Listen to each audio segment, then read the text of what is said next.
As the situation continues to devolve in Iraq, there's a new potential group that could be threatened by the possibility of extremely early age marriage. Iraqi women being threatened by a bill that could pass in the near future. We've got some details from Vice. A controversial new law being drafted in Iraq would make it legal for children as young as 9 to get married. If passed, the law would give power to refuse a marriage proposal only to a girl's father. The law is based on the Jafari school of Shiite religious legal theory. By creating different laws aimed at Iraq's Shiite community, critics say this could exacerbate the division between the Sunnis and Shiites in the country. Sectarian fighting has ripped Iraq apart. It amounts to some of the worst violence the country has seen, apart from the US-led invasion. So let's talk about some of the potential changes to women's rights and girls' rights in Iraq if this bill were to pass. So we've got, it could open the door to marriage as young as 9. That's not necessarily the case, but that's the interpretation of the religious scripture that they're looking at. A man can have sex with a wife without her consent. A man can confine a woman to his house. It would restrict women's custody rights after divorce. I'm shocked they would be allowed to even get divorced. And it would make it easier for men to have multiple wives. All of those included in this one bill. As was mentioned in the Vice piece there, it's the new measure is known as the Jafari Personal Status Law. It's based on the principles of a Shiite school of religious law founded by Jafar al-Sadiq, the 6th Shiite Imam. Hey, if you don't like it, don't go to Utah, right? You stay wherever. Exactly. Oh, I'm sorry, what are we talking about? There.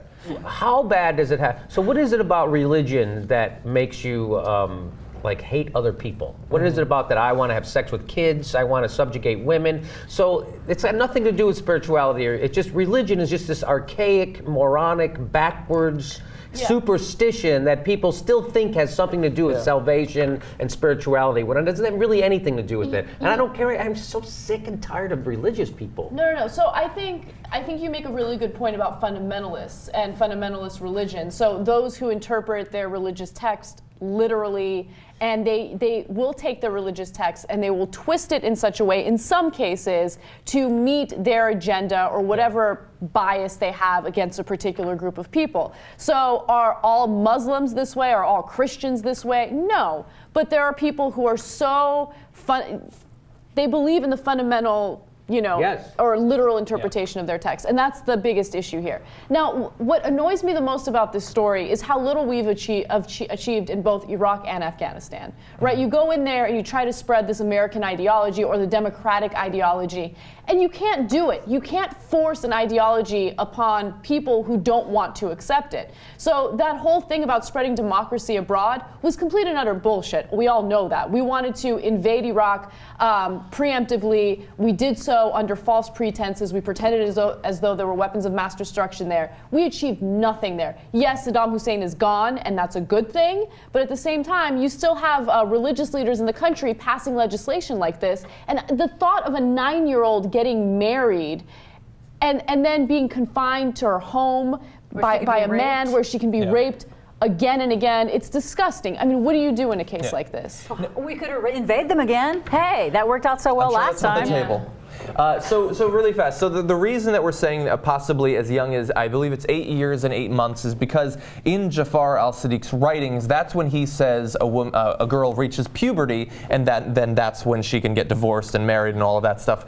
I don't really care what Jafar al-Sadiq said 1,000 years ago. An 8-year-old is old enough to have sex. Like, I don't give a shit what he thinks. It's the perpetuation of a particular social order from which, the men in this particular religion benefit. So they have a great incentive to keep it going because they get everything out of it, and they get to be the powerful ones, and they get to force everyone to bend to their will. So who wouldn't want that, I guess? But what surprises me about it is that we were supposed to go in and remember the rape rooms, remember all of the reasons why we were supposed to go in and protect the Iraqi people and free them from this oppressive society.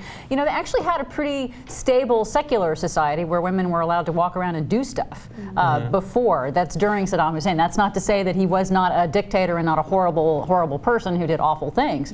But we didn't actually help the women at all. And we know it was all trumped up to go in, and we know it wasn't for the reasons that were presented to us. But the fact that women's status has fallen so quickly is just depressing as hell. Yeah, and perversely, we could actually get rape rooms now that previously had not been there based on a myth. But can we bring up the list of proposed changes really fast for 1 second? because everybody knows that one of the most common criticisms of religion is that it's based on wanting to control. Now look at that list. Everything that a prehistorically minded man could possibly want is on that list. I can take a woman before she's too young to be able to resist me. I can basically buy her from her family. I can have sex with her whether she wants to or not. No other man can get to her because I lock her up. And I can even have more than one if I want.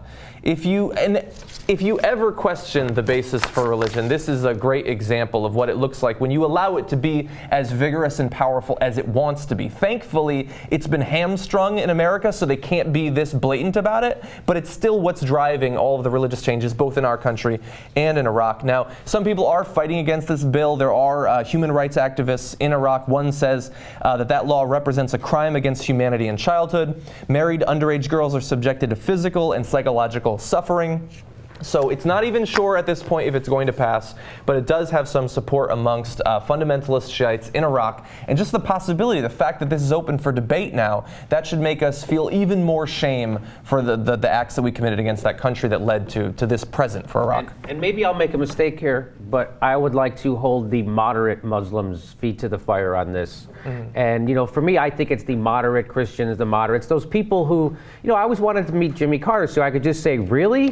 Fucking Jesus? That's what you're all about? All that shit? You were the president, you had nuclear, and you still believe in this invisible man and all the shit the Baptists have done, and you've seen how it's just control, you've seen the ignorant, it's just ignorance personified, and you're still a member of that? This doesn't, I don't get it. So I think people like that who are the moderates, they give cover to the fundamentalists, right? So, hey, I just believe in hocus pocus bullshit, but I don't want to kill anybody. They want to kill anybody, but I won't debunk their bullshit. It's just all bullshit. Religion is lazy thinking. You're scared. It's all fear-based. And they're all Barack Obama, John Kerry. I'm so sick and tired of people who are supposed to have courage. They can't even have the courage to speak the truth about their own beliefs. I know Barack Obama doesn't believe in that hocus pocus bullshit, but he says he does. Yeah. Ugh.